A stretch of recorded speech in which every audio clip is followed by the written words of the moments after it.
അനുമോൾ, നിങ്ങക്ക് നാണം ഉണ്ടോ? എന്തൊക്കെ കാണിക്കുന്ന ഇത് ഷോ അല്ലേ?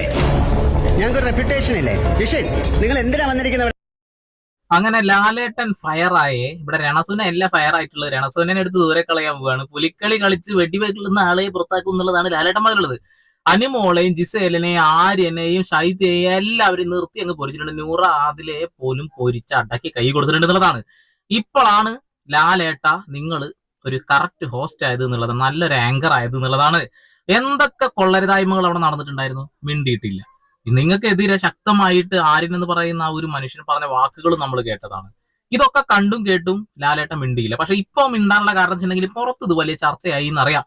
പക്ഷെ എന്തൊക്കെ പറഞ്ഞാലും അനുമോള് ഏഷ്യാനെറ്റിന്റെ ദത്തുപുത്രിയാണെന്നുള്ള കാര്യം ഞങ്ങൾക്ക് എല്ലാവർക്കും അറിയാം. എന്റെ പൊന്നു ലാലേട്ടൻ വന്ന് പറഞ്ഞ ആ കാര്യങ്ങളൊക്കെ ഒന്ന് കേൾക്കാട്ടോ. മസ്താനി, കണ്ണുകൊണ്ട് നോക്കണ്ട, എന്റെ അടുത്ത് നോക്കി